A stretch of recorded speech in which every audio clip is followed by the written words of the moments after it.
Me corresponde a mí presentar al primero de nuestros ponentes, es Joan Agustí Maragall. Joan Agustí comenzó su andadura como abogado laboralista, luego fue juez de primera instancia.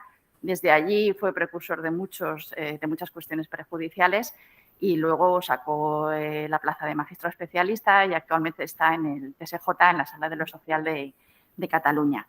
La verdad es que nosotros queríamos contar con él porque, como ha dicho Arantxa, él pues, ha sido precursor de muchas cuestiones prejudiciales y tiene una dilatada experiencia en este tipo de cuestiones y la verdad es que también pertenece a la red de expertos de Derecho de la Unión Europea y colabora con el Foro Aranzadi y es docente de cursos de Consejo General del Poder Judicial. Bueno, en realidad su figura, la verdad, lo que a nosotros nos interesa aquí sobre todo es esa parcela que tiene como precursor de cuestiones prejudiciales, porque a nosotros lo que nos interesaba en este proyecto de investigación era precisamente la aplicación de esa doctrina en los tribunales españoles y precisamente la figura de los jueces. Él nos lo contará después y el otro día hablábamos de que el título que realmente da nombre a su ponencia no era totalmente adecuado porque las cuestiones prejudiciales normalmente no parten de los tribunales superiores de justicia, sino más bien de los juzgados de instancia. Él a lo mejor nos dirá exactamente por qué suele ocurrir esto. Y bueno, la visión que él nos ofrecerá yo creo que va a resultarnos muy útil y bueno, la verdad es que queremos agradecer su presencia. Sabemos que todos vamos siempre muy liados. Como ha dicho Arantxa, esto es un pequeño asalto a todos.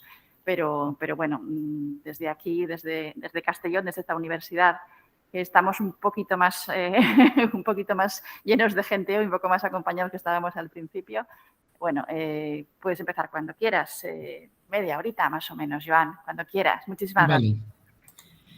Vale, pues bueno, yo en primer lugar agradecimiento tanto a Inmaculada como a Arantxa por invitarme a esta jornada. La verdad es que yo ahora mismo soy un poco renuente a aceptar, más que nada que con la edad me vuelvo cada vez más inseguro, pero la verdad es que el tema de la cuestión prejudicial sí me atrae mucho y bueno, modestamente he pensado que podía aportar mi perspectiva y experiencia personal desde, esto quiero aclararlo, desde la subjetividad, porque ya veremos que este tema, en fin, es cada jueza lo vive de una manera distinta, ¿no? Su relación con el derecho de la Unión Europea, o digamos que hay varias perspectivas. Agradecer especialmente la amabilidad de Inmaculada, porque he ido cambiando un poco de enfoque, porque la verdad es que, como le he podido dedicar 2 o 3 días, he hecho un estudio que no había hecho nunca, que es ver tanto desde el nivel, digamos, los niveles jurisdiccionales, desde cuáles se han planteado más cuestiones, desde los ámbitos geográficos y ya incluso desde, ¿cómo decirlo?, desde un perfil personal, quiénes son los que plantean más cuestiones. He llegado a conclusiones ciertamente interesantes y alguna realmente sorprendente de la que no era consciente. Solamente, si me queda tiempo, haría una referencia a alguna de las sentencias en las que he intervenido como promotor de la cuestión prejudicial. Bueno, voy para allá. En este foro no hace falta que insista en la importancia de la cuestión prejudicial y lo que sí me corresponde decir que es desde la función judicial nuestra primera mirada ahora mismo debiera dirigirse al derecho de la Unión Europea, porque somos, antes que nada, o somos también, para que nadie se sorprenda, jueces de la Unión Europea. Y esto, o sea, que tenemos la obligación de interpretar y aplicar el derecho de la Unión Europea. Digo esto porque esto puede parecer muy obvio, pero después de este análisis que he hecho estos días, quizá no lo sea tanto para un sector importante de la jurisdicción social, a la vista un poco de los datos que os voy a suministrar. Es cierto, y no obstante, que en los últimos años estamos viviendo una proliferación de cuestiones prejudiciales en comparación con épocas anteriores. Esto ya ya analicé, me atreveré a proponer una posible explicación. Pero permitidme antes empezar por el elemento fundamental, que es el artículo 267 del Tratado de Funcionamiento de la Unión Europea, que establece que regula la cuestión prejudicial. ¿Qué nos dice? Que el TJUE, hago un resumen, será competente para pronunciarse con carácter prejudicial sobre la interpretación de los tratados, sobre la validez e interpretación de los actos adoptados por las instituciones, órganos y organismos de la Unión. O sea, interpretación y validez. El 97% de las cuestiones son de interpretación, al menos las cuestiones que se han planteado desde nuestro país. Solamente excepcionalmente se ha planteado alguna cuestión de validez. El siguiente párrafo nos dice: cuando se plantea una cuestión de esta naturaleza ante un órgano jurisdiccional de uno de los Estados miembros, dicho órgano podrá pedir al tribunal que se pronuncie sobre la misma, si estima necesaria una decisión al respecto para poder emitir su fallo. Yo creo que este párrafo, que ya tiene unos años, porque al final es transposición de tratados anteriores, genera una cierta confusión. Insisto, el derecho de la Unión Europea no es algo facultativo, es de aplicación obligada y de aplicación prevalente. Digo esto porque hay una interpretación extendida en la jurisdicción conforme, como si esto, pues si como en la instancia no estamos obligados a plantear la cuestión, pues miramos a otro lado. Yo pienso que no podemos mirar a otro lado. O sea, el hecho de que en el siguiente párrafo diga que cuando se plantea una cuestión de ese tipo es un asunto pendiente ante un órgano jurisdiccional nacional cuyas decisiones no sean susceptibles de ulterior recurso judicial de derecho interno, dicho órgano estará obligado a someter la cuestión al tribunal, puede llevar a la confusión de pensar que el órgano de instancia no está obligado a plantear la cuestión. Yo nunca lo he vivido así, la verdad. El tenor literal quizá está ya obsoleto, pero, insisto, el derecho de la Unión Europea es de aplicación obligada, en muchos casos prevalente, por el principio de primacía, y por consiguiente también en la instancia estamos obligados a aplicarlo. Y si tenemos claro lo que tenemos que hacer, por el principio de interpretación conforme o por la aplicación directa en los casos que esto sea posible de la directiva, así debemos hacerlo. Y si tenemos dudas, debemos elevar la cuestión prejudicial. No veo otra lectura. Digamos que el último párrafo se explicaría por qué en la instancia última, ya se entienda la sala de suplicación, ya se entienda la sala social del Tribunal Supremo, ahí sí que, obviamente, pues están obligados a elevar la cuestión si no tienen clara la interpretación. Pero la clave puede estar en el término cuando se plantee, ¿no? Pero, claro, es que los primeros que no hemos de esperar que la parte nos plantee la cuestión del derecho de la Unión Europea. Nos lo hemos de plantear de oficio. Insisto, nuestra primera mirada debe ser al derecho de la Unión Europea. Esto, además, este párrafo nos ofrece la primera paradoja, que es que, siendo en principio la instancia, en principio menos obligada, resulta, como ya ha anticipado Inmaculada, que la instancia en nuestro país, cuando digo nuestro país me refiero a España, no lo digo porque en lo del título de mi intervención, por culpa mía, sin duda, hubo un error en la referencia al Tribunal Superior de Justicia de Cataluña, porque mi análisis pretende ser desde toda España, del ámbito español. Ahora bien, para ser congruente con el título, esta intervención la estoy haciendo desde el Tribunal Superior de Justicia de Cataluña, y al menos así queda justificado el título. Entonces, la segunda duda que nos puede plantear este artículo 267 es, nos dice la norma sobre la interpretación de los tratados o interpretación de, el derecho derivado. Y realmente está funcionando así la cuestión prejudicial. En la práctica, permitidme que vaya al grano, esto no es así. En fin, todas somos conocedores de la doctrina, del TJUE, sabemos en qué términos se han formulado las cuestiones y, en fin, se nos escapa que quien promueve la cuestión prejudicial está convencido de lo que está promoviendo. Yo diría que no tiene normalmente ninguna duda de lo que está, del mandato de la norma de derecho, digamos, para ir breve, para abreviar, de la norma comunitaria. La duda la tiene, en la inmensa mayoría de los casos, en la norma nacional, que supuestamente debería transponer, o en todo caso debería adecuarse al mandato de la normativa al mandato del derecho de la Unión Europea. O sea que en la práctica la cuestión prejudicial está funcionando como una cuestión de adecuación.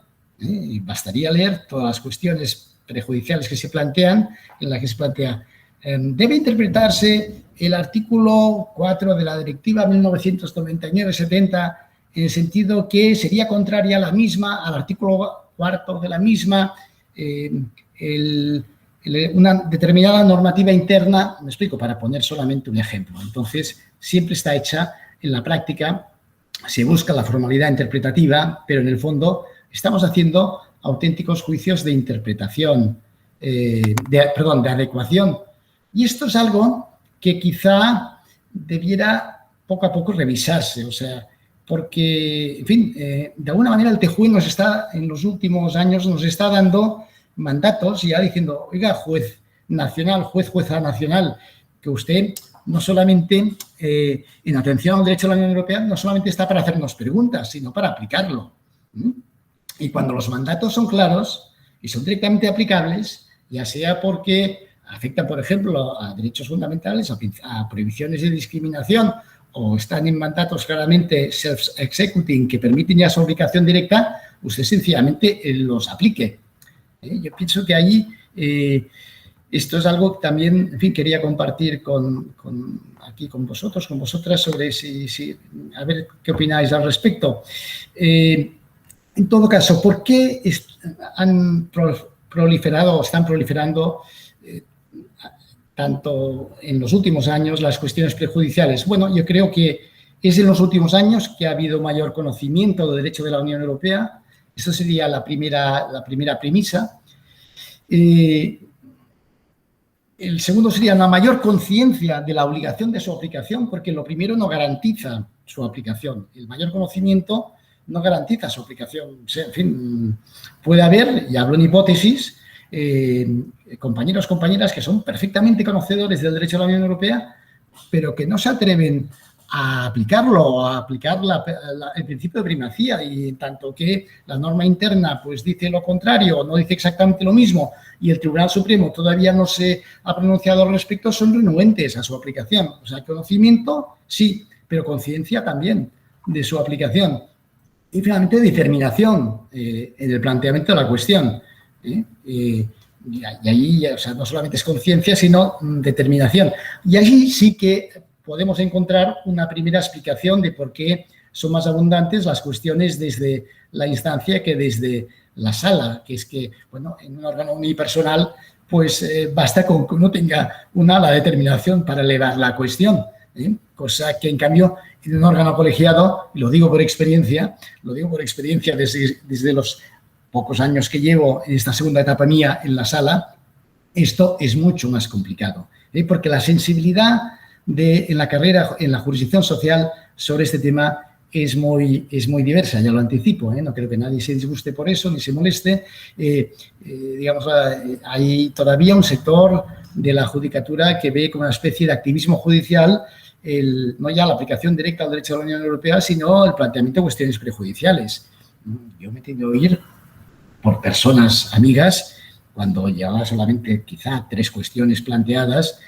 Oye, Joan, quizá que no plantees tantas cuestiones prejudiciales. Bueno, claro, como dándome un consejo de buena amiga, ¿no? Como si esto me iba a perjudicar. Supongo porque se te pone un poco la etiqueta, mal que me pese, de activista, cuando yo pienso que es sencillamente cumplir con el mandato constitucional que se nos ha conferido. Y que, claro, y somos, insisto, también, no diré en primer lugar, pero también al mismo nivel, en fin, y por el principio de primacía y por la propia integración a la Unión Europea, jueces de la Unión Europea, y nuestra primera mirada junto a la Constitución debe dirigirse al derecho de la Unión Europea. Compatible con ello, insisto, es que quizá detecto que últimamente quizá hay detecto bastantes cuestiones prejudiciales. La función en la red de expertos de derechos de la Unión Europea nos obliga a Raquel Vicente, que probablemente me esté escuchando, y que desde aquí la saludo, a analizar todas las cuestiones prejudiciales que se elevan. Quizá algunas no harían falta.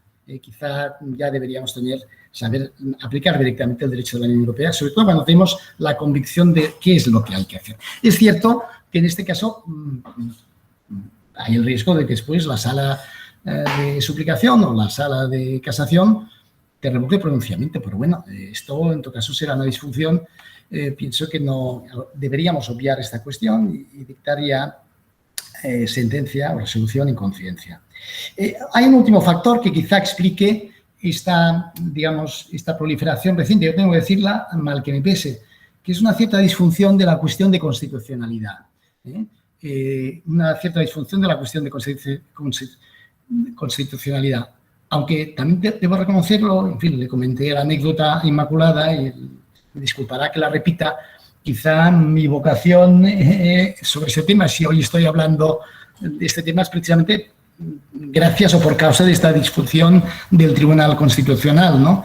Que ahora creo que esto lo ha corregido, pero durante muchos años no ha atendido con la debida diligencia las cuestiones de constitucionalidad planteadas desde los órganos judiciales.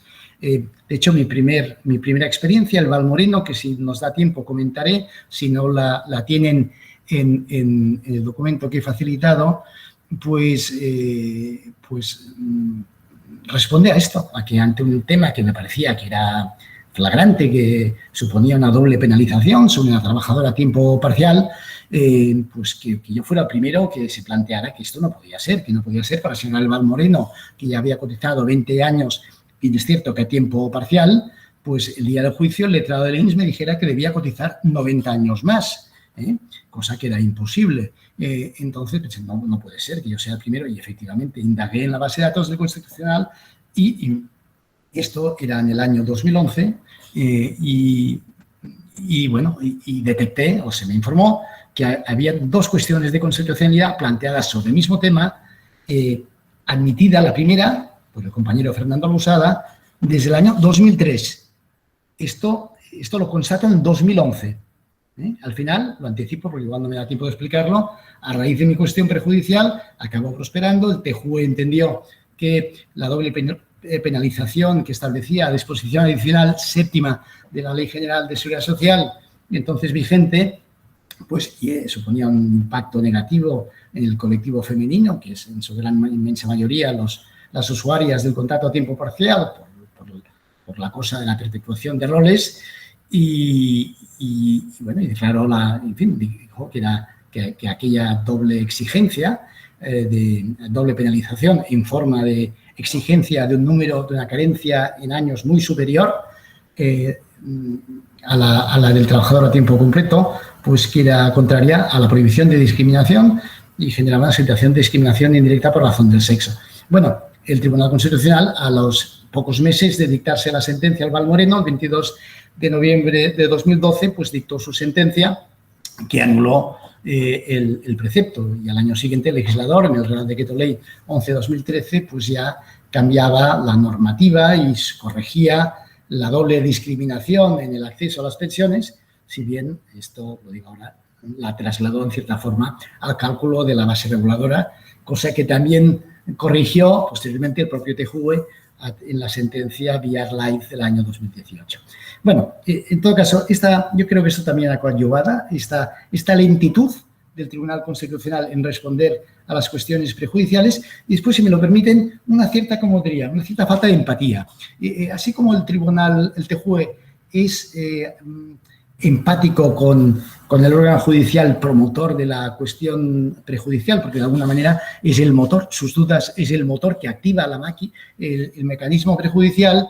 En cambio, el Tribunal Constitucional parece mucho más a la defensiva, mucho más restrictivo, y en fin, he oído quejas de compañeras que han planteado alguna cuestión y que el Tribunal Constitucional ha resuelto no solamente por auto de inadmisión, eso sí, de 30 páginas, lo cual no se explica demasiado, ¿no? Que para una inadmisión, dediques 30 páginas, que quizá no está tan clara la inadmisión, y después en términos quizá poco amables con el órgano judicial que eleva la cuestión. O sea, que esto también sería, a mí, desde mi subjetiva y quizá heterodoxa perspectiva, también es una de las causas que puede haber justificado esta proliferación reciente. Al menos, en mi caso, así ha sido, tanto en temas de discriminación por razón de sexo como discriminación por razón de discapacidad. Ahora, a partir de ahí, notas muy telegráficamente. A la perspectiva histórica, una anécdota que yo he descubierto ahora. La primera cuestión prejudicial que se plantea, seguro que ya la sabéis, pero la primera cuestión prejudicial que se plantea en España se plantea desde nuestra jurisdicción, la social, y lo hace un magistrado o magistrada, no lo sé, cuyo nombre he querido indagar, pero que no he conseguido encontrar la interlocutoria. Sí, la sentencia del TJUE es el asunto Jiménez Zaera por cuestión perjudicial elevada desde el Tribunal Central de Trabajo el 21 de marzo de 1986, un tema en el que no entraré ahora sobre si se entendía si era compatible con el Tratado de la Comunidad Europea, pues una norma nacional que prohibía la acumulación de la pensión de jubilación con los ingresos como la remuneración como funcionario. El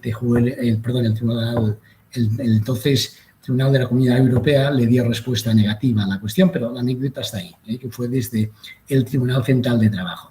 Bueno, en los años posteriores y hasta el año 2000 hay un número como 20 y pico, casi 30 cuestiones prejudiciales, pero todas centradas, casi todas, vamos, con alguna excepción, en temas de los reglamentos de seguridad social de la entonces Comunidad Europea, que son, ya lo sabéis, normas de aplicación directa y, por consiguiente, generaban dudas interpretativas y se plantearon bastantes cuestiones, la mayoría ya desde Galicia. Galicia, tengo que decir que es un mundo aparte. Sobre la sala gallega, las cosas que digo con carácter general no resultan aplicables porque, con diferencia, es una sala que mucho más avezada a la relación con la norma de derecho de la Unión Europea, ya lo anticipo, por dos factores: por su vinculación con la inmigración y con lo que comporta el mantenimiento de los derechos de seguridad social en el ejercicio del derecho fundamental a la libre circulación, tanto en lo que se hace referencia a la totalización de las carencias como al cálculo de la base reguladora, y después porque, en fin, allí hay un compañero que es, el nombre me disculpará si le menciono, que es Fernando Losada, que ha sido un auténtico precursor del conocimiento y aplicación del derecho de la Unión Europea. Y entonces, y a pesar de que formalmente, pues quizá formalmente haya planteado menos cuestiones que yo, pero yo estoy seguro, convencido, vamos, que detrás de muchas en las que el ponente es un compañero y una compañera, está sin duda su apoyo y asesoramiento. Vamos al análisis que, bueno, primero jurisdiccional, por niveles jurisdiccionales. ¿Qué órganos han planteado cuestiones prejudiciales? Bueno, la primera, la anécdota histórica, Tribunal Central de Trabajo, una sola. Después, la Sala Social, empezando por arriba, Sala Social del Tribunal Supremo, ha planteado 4. ¿Esto es mucho o es poco? Bueno, yo entiendo que, sinceramente, creo que es poco, sinceramente. La sala suprema, que tiene por objeto unificar la doctrina, creo que 4 dudas son muy pocas dudas en 30 y pico de años que estamos o más en la Unión Europea. Si comparamos con las salas civil, se han planteado 20 en la sala civil, 79 en la contenciosa, menos ciertamente en la penal, pero creo que son pocas cuestiones. Una de Aurelio Desdentado en el año 97, el asunto Grajera, y las otras 3 de Lourdes Aristei, creo que 2 son de vacaciones, y la última o penúltima, esto ya no lo tengo claro, Diego de Porras 2, que esta también es una cuestión prejudicial muy singular, porque de alguna manera ahí, y se me permitirá que en este foro exprese lo que no es más que una opinión personal. Yo pienso que allí lo que se plantea no es tanto una duda interpretativa sobre el derecho de la Unión Europea, sino la oportunidad de brindar al tribunal de jueza una oportunidad de rectificar el inicial criterio. Es una opinión personal. Bien, en las salas de suplicación las cuestiones prejudiciales elevadas son 47. bueno, puedo equivocarme, son datos que he extraído del CENDOG, o sea, CENDOG es un organismo de documentación de todas las resoluciones judiciales integrado en el Consejo General del Poder Judicial. Puede haber algún error mío de interpretación, pero me constan 47 cuestiones prejudiciales planteadas desde la sala de suplicación.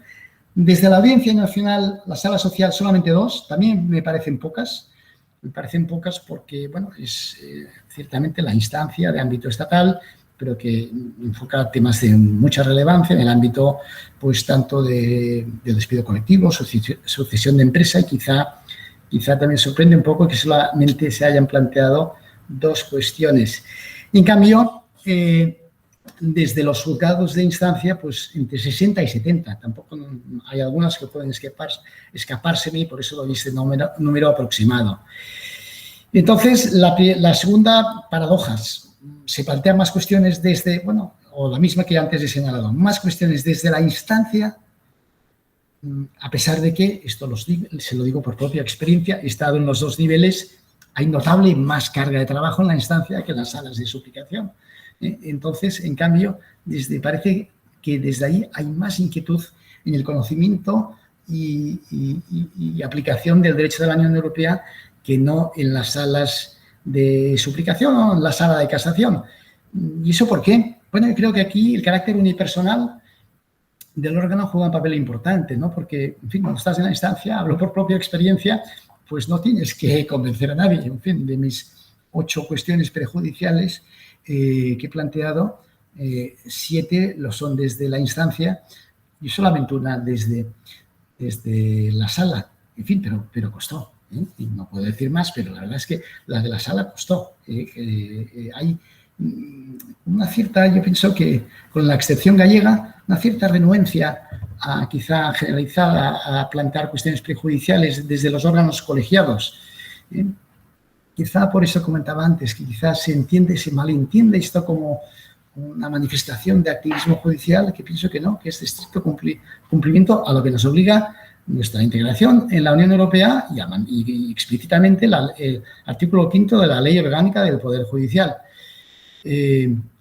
Mire, les pongo el ejemplo y así también justifico el título. En Cataluña, desde la Sala Catalana del Tribunal Superior, todos estos años, desde el año 86, se han planteado solamente 4 cuestiones prejudiciales contra 24 cuestiones elevadas desde la instancia.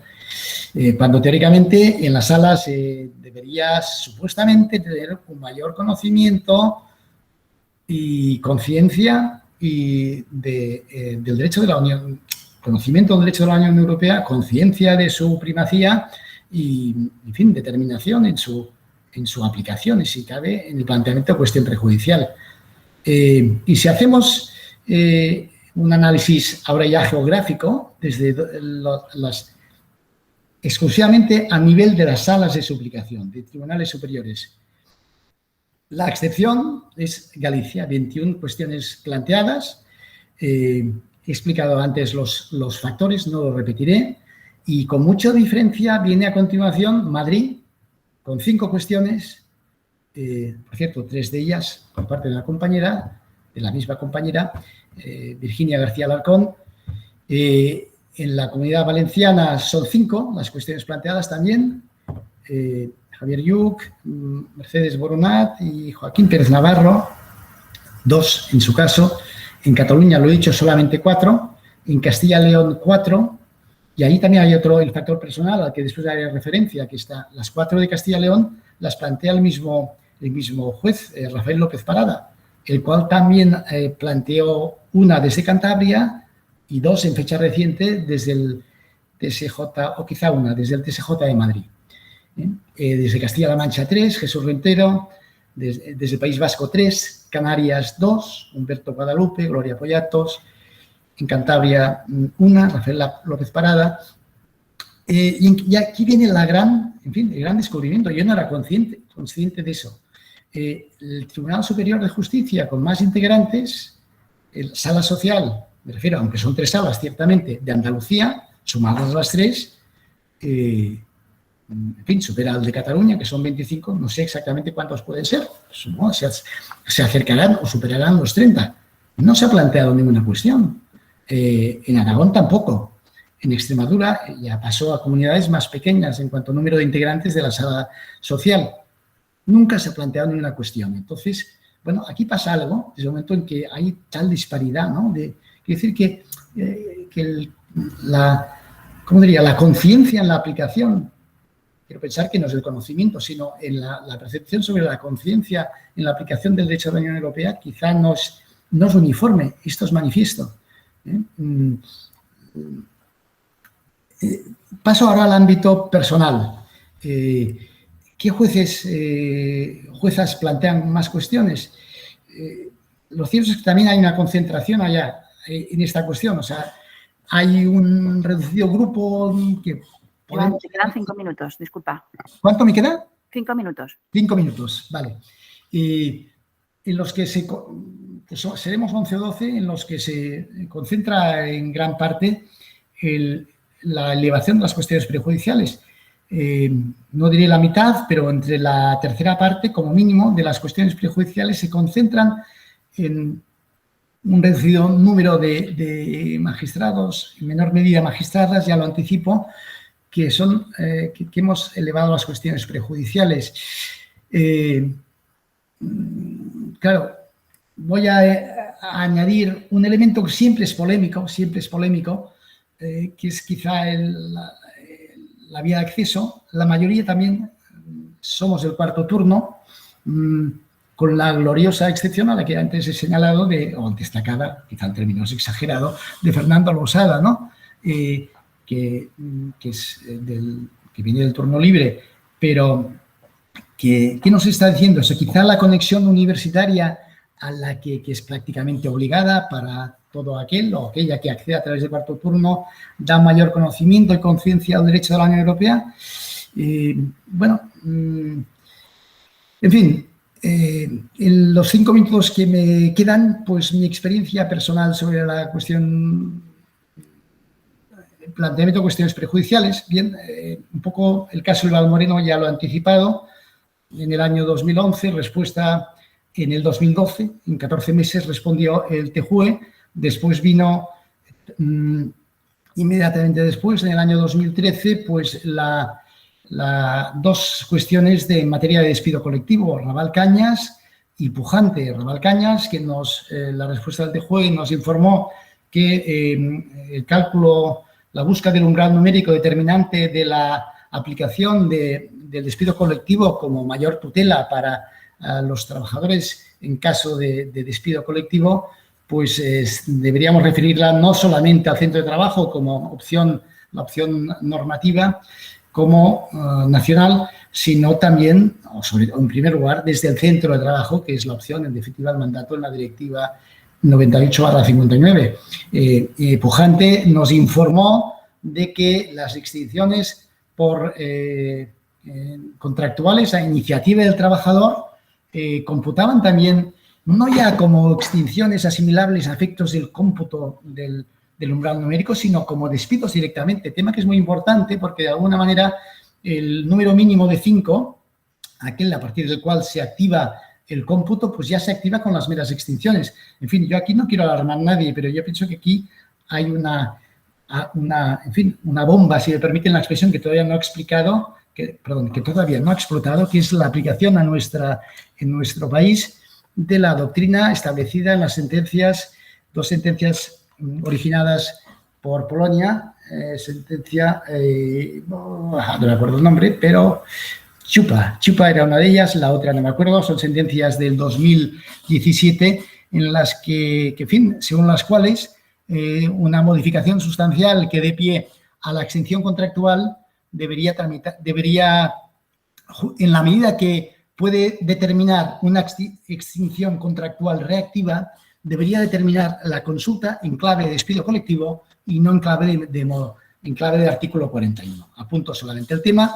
Después vino el tema de la sentencia Dawodi 2015. Bueno, yo creo que es una sentencia importante porque, de alguna manera, pues ha coadyuvado a un cambio en la línea jurisprudencial, aquella clásica doctrina del Tribunal Supremo conforme despedir por causa de enfermedad, iniciada el año 2001 por sentencia de Aurelio Desdentado, conforme despedir por causa de enfermedad no es discriminatorio, se responde a un interés estrictamente empresarial, de carácter económico, organizativa, pues pienso que ahora esto hay que mirarlo. En fin, yo celebro, ha tardado un poco, pero que la Sala Social del Tribunal Supremo ya resuelva los asuntos recientes en esta materia, no desde la propia doctrina, le ha costado unos años, desde el 2016 hasta el 2020, que es cuando las sentencias del 2020 ya el Supremo ya las resuelve en clave de los parámetros interpretativos de la doctrina de la sentencia de la UEDI, que, como sabéis, es que en el momento de despido el trabajador o trabajadora no presente una expectativa clara de reincorporación por su estado de salud,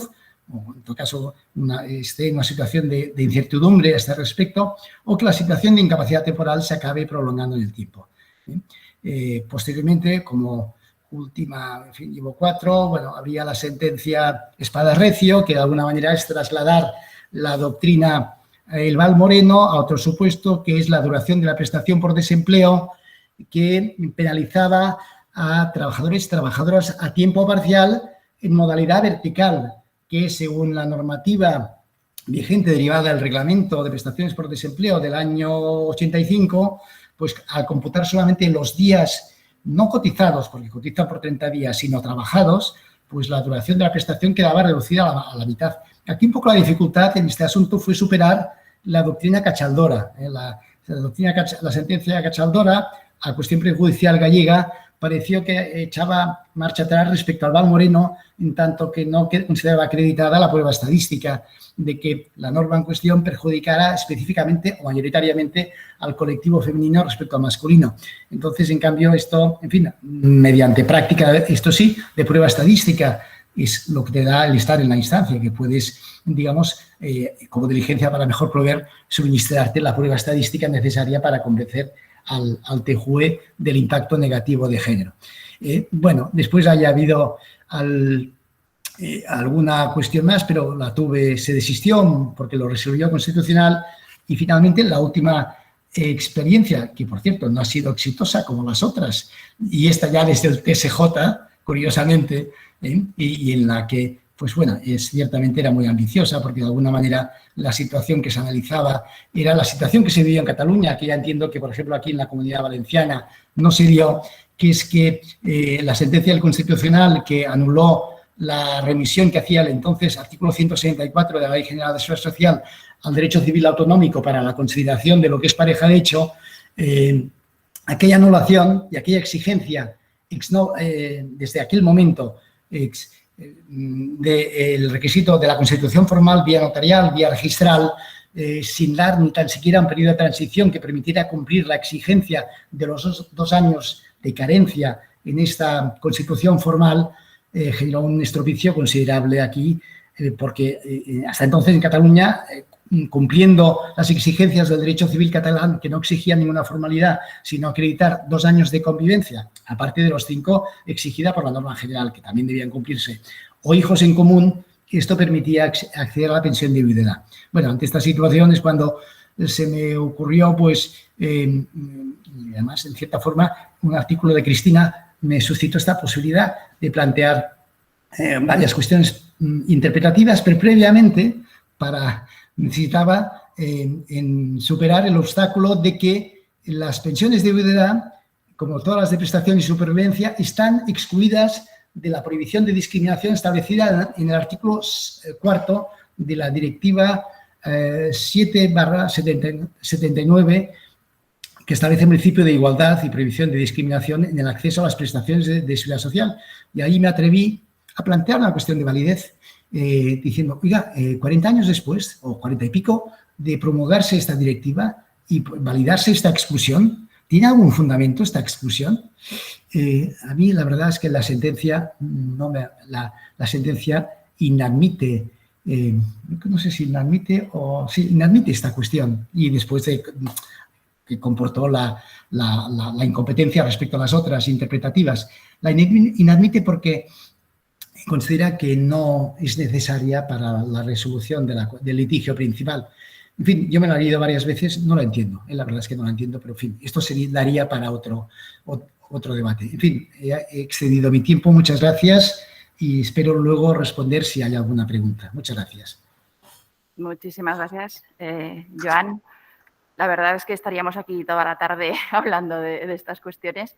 Joana ha hecho un documento para todos los que nos acompañan desde casa y para los que estáis aquí, que lo colgaremos después también en la página y que está a vuestra disposición, y ahí aparecen todas las cuestiones prejudiciales, muchas de las que nos ha hablado, que son muy interesantes. La verdad es que pues, algunas de ellas han marcado y han cambiado las normas, han creado normas nuevas, ¿no? Y todo eso pues, tiene una importancia muy, muy grande. Y sin más, sin más tiempo que tenemos, vamos a pasar al siguiente ponente. ¿Vale? Gracias.